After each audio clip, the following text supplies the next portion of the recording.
tanda besar kiamat itu ada 10 kata Nabi.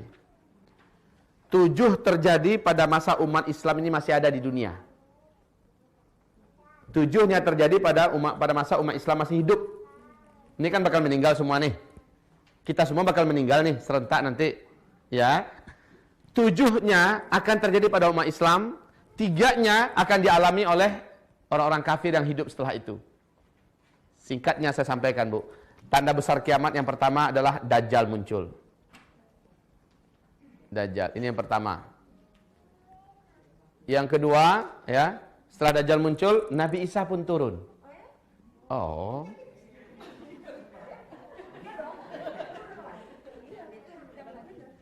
Dalam Al-Quran ada, Bu.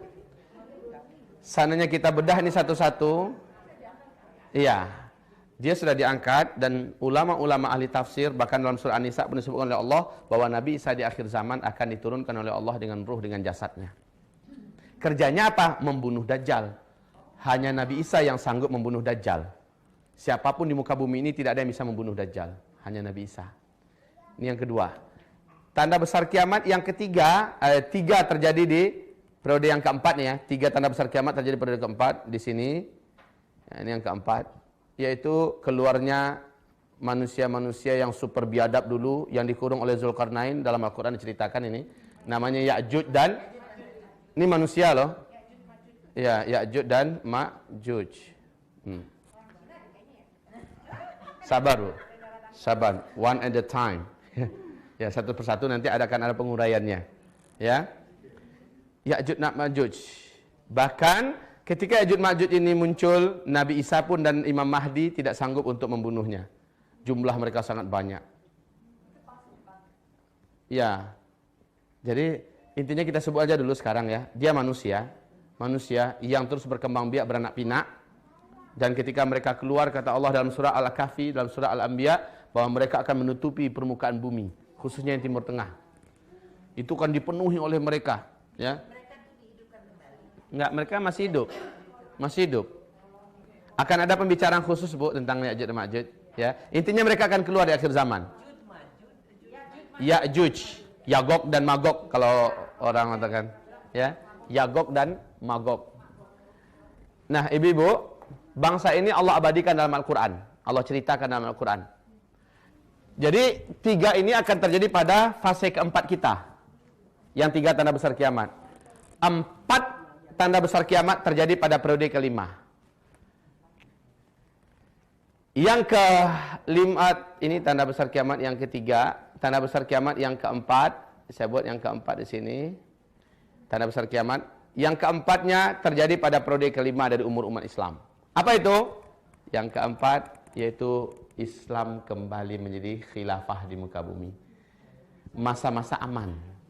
Nah, dalam hadis disebut dengan istilah masa-masa aman. Tidak ada peperangan, sama sekali nggak ada lagi peperangan. Bahkan kata Nabi, wanita melakukan perjalanan jalan kaki sendirian dari Hadramaut siang malam menuju ke tanah suci melaksanakan haji tanpa mahram, tidak diganggu oleh siapapun. Aman dia pergi, aman dia pulang, saking amannya. Serigala bermain-main dengan seekor domba yang terpencil, ya. Bahkan anak kecil bermain-main dengan ular yang sangat berbisa dan tidak apa-apa. Intinya tidak apa-apa. Masa-masa aman itu nanti tegaknya khilafah, ya. Tidak ada lagi peperangan. Cuma kata Rasulullah, jumlah wanita ketika itu dibandingkan jumlah laki-laki 1 berbanding 50. 1 laki-laki 50 jumlah wanita. Entah kepikir saat itu poligami entah enggak. Kenapa? Karena manusia pada saat itu sudah penuh imannya bahwa kiamat sudah sangat dekat. Malah mungkin nggak kepikir lagi untuk poligami. Ya, wanita yang paling banyak.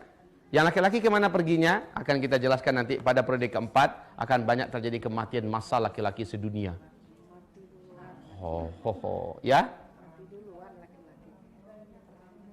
Insya Allah kita terangkan nanti, ya, pada periode yang keempat. Baik, jadi tanda besar kiamat yang keempat itu terjadinya pada periode yang kelima. Tanda besar kiamat yang kelimanya, oh ya, di sini nanti di periode yang kelima ini kata Rasul tidak lama, Bu, hanya 7 atau 8 atau 9 tahun saja. Dari sini sampai ke sini hanya 7 atau 8 atau 9 tahun berakhir sudah masa yang kelima ini. Jadi bukan lama Bu ya. Bukan seabad, 2 abad, 3 abad, 4 abad. Enggak. Hanya 7 atau 8 atau 9 tahun saja. Iya. Periode kelima ini hanya 7 atau 8 atau 9 tahun. Kemudian disinilah meninggalnya Nabi Isa. Jadi Nabi Isa meninggal di sini Bu. Setelah Nabi Isa menikahi seorang wanita muslimah Arab, dia kemudian meninggal dunia. Imam Mahdi juga meninggal di sini. Ya, Imam Mahdi itu siapa? Adalah sosok manusia yang akan muncul nanti menjelang keluarnya Dajjal, Al-Mahdi. Nah, anggap aja tulisan saya besar Bu ya. Kalau pakai kaca pembesar kan besar jadinya. Imam Mahdi duluan keluar. Nanti akan ada urainya tersendiri. Siapa sih itu Imam Mahdi? Dia adalah cucu kandungnya Nabi Muhammad sallallahu alaihi wasallam. Tapi Imam Mahdi versi Ahlus Sunnah wal Jamaah. Bukan Imam Mahdi versi Syiah. Karena Syiah juga punya versi Imam Mahdi mereka. Katanya keturunannya dari Husain. Padahal Imam Mahdi menurut riwayat yang sahih dari kalangan Ahlus Sunnah wal Jamaah adalah keturunan kandung Rasulullah dari Hasan. Nah ini mereka kan ngarang-ngarang hadis sendiri orang Syiah. Ngarang-ngarang di karang-karangnya sendiri, nasabnya dibuat sendiri, ya kan? Ya, baik. Kita fokus pada tanda-tanda besar kiamat. Oke. Nah, ini yang keempat. Periode yang keempat ini ternyata tidak lama, 7, 8 atau 9 tahun. Lalu muncullah tanda besar kiamat yang kelima, yaitu matahari terbit dari arah barat. Matahari, pernah dengar ini? Matahari terbit dari barat. Tapi Ibu, tidak boleh diartikan bahwa Islam akan muncul dari Amerika, Eropa, itu maksudnya, bukan. Memang dalam Sahih Muslim, ya, saat itu sudah tertutup itu taubat. Orang yang ingin masuk Islam ketika itu sudah nggak diterima. Orang yang ingin taubat nasuha saat itu sudah nggak diterima. Tanda besar kiamat yang kelima yaitu munculnya matahari dari sebelah barat. Bumi ini kata Rasul akan mengalami malam yang panjang sekali, seperti kalian menghitung 3 malam kalian seperti biasa.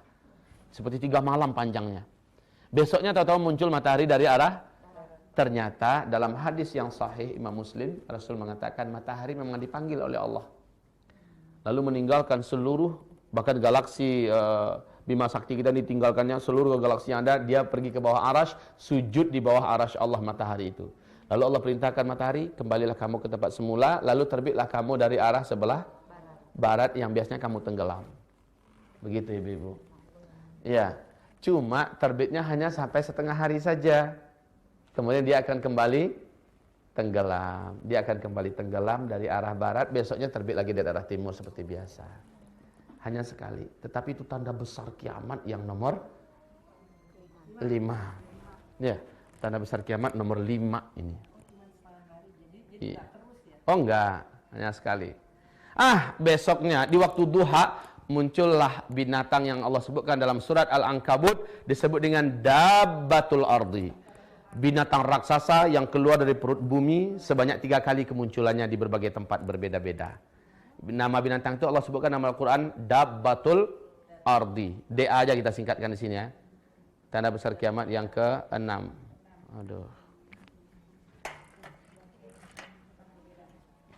Ya. Ini nomor 6. DA aja kita buat Dabbatul Ardi. Ini dalam Al-Quran Allah ceritakan tentang kemunculan binatang ini. Baik. Ngapain binatang ini muncul? Dia membawa cincin Nabi Sulaiman dan dia membawa tongkat Nabi Musa. Kalau orang kafir, diketoknya sedikit dengan tongkat Nabi Musa itu kepalanya. Tak, langsung menghitam seluruh wajah orang kafir itu. Menghitam. Seperti pantat kuali. Iya, hitam.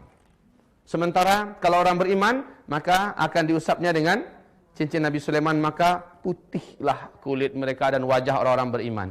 Sehingga saat itu manusia akan langsung bisa membedakan, oh ini kafir, ini mukmin. Langsung bisa. Saat itu Bu, iman orang udah penuh-penuh. Kenapa? Orang udah yakin semua bahwa kiamat sudah sangat dekat. Baik.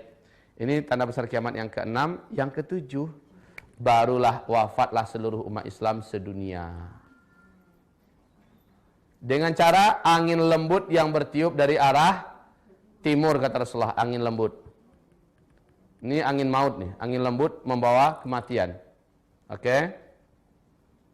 Nah, tidak ada satu orang pun yang ada di atas gunung di dalam gua, di pulau, di gurun Sahara, di lembah, dimanapun saja, mesti akan dijemput oleh angin lembut ini, dan kalau dia beriman pada Allah, maka dia akan langsung meninggal di tempat. Pernah dengar hadis, Bu? Kalau masih ada saja orang di dunia ini yang bisa menyebut Allah, kenal dengan Allah, maka Allah akan tunda kiamat 40 tahun lagi. Ada dengar hadis ini enggak? Hah? Subhanallah. Tuh. Kan masih lama dong. Sementara kita 1,5 M lebih. 1,6 malah sekarang. 1,6 miliar. Masih lama. Apa kita tidak ingat bahwa semua kita akan diwafatkan serentak nanti? Hah? Nah, kata Rasulullah, kalau udah nggak ada lagi yang mengenal Allah dan menyebut nama Allah, berarti tinggal orang kafir aja lagi itu kan. 40 tahun lagi kiamat Allah tunda. Artinya ibu-ibu, 1 atau 2 generasi kata Nabi, bisa jadi juga 40 tahun setelah. Benar tidak? Karena ada hadisnya seperti itu. Kalau tadi kata Rasul 1 atau 2 generasi setelah wafatnya seluruh orang Islam sedunia, terjadilah kiamat. 1 atau 2 generasi. Mungkin di generasi pertama, mungkin di generasi kedua. Lah kalau seandainya 1 generasi ada 25 tahun, kalau 2 generasi berapa? 60. Nabi mengatakan akan ditunda 40. Artinya dekat-dekat enggak itu? Pas kan? Pas. Ya. Tanda besar kiamat yang ke-7 kan sudah di sini. Sudah di sini. Yang 3 insya Allah kita tidak akan menyaksikan. Tanda besar kiamat yang 8, 9, 10 tidak akan kita saksikan. Yaitu terjadinya penenggelaman bumi di sebelah timur. Lalu yang ke-8, yang ke-9 terjadinya penenggelaman bumi di sebelah barat. Yang ke-10 munculnya api yang akan menggiring manusia berkumpul di Syam. Nah setelah itu baru terjadi sangkakala 1, kehancuran alam semesta. Ini yang 3 ini kita tidak bahas. Tetapi yang 1, 2, 3, 4, 5, 6, 7 ini kita bahas. Kita sudah nggak ada. Jadi untuk apa juga kita? Hanya perlu diketahui aja. Oh ya, setelah umat Islam meninggal, ternyata tanda yang berikutnya. Dan Nabi mengatakan, sallallahu alaihi wasallam, kalau 1 tanda besar kiamat itu sudah muncul, maka tanda yang lain akan menyusul dalam waktu-waktu yang sangat cepat. Yang kedua, ketiga, keempat, persis kata Nabi Muhammad sallallahu alaihi wasallam seperti ibu yang mau melahirkan. Ada 10 bukaan. 1 udah terbuka, yang lain pasti akan terbuka. Loh, Rasulullah itu dokter enggak? Rasulullah itu spesialis kandungan enggak? Tapi kok tahu ya ada 10 bukaan kata Rasul. Wanita akan melahirkan, tandanya beliau adalah utusan resmi dari langit. Semua yang diinformasikannya bukan hawa nafsunya yang bicara, tetapi apa yang disampaikan dari Sang Pencipta manusia.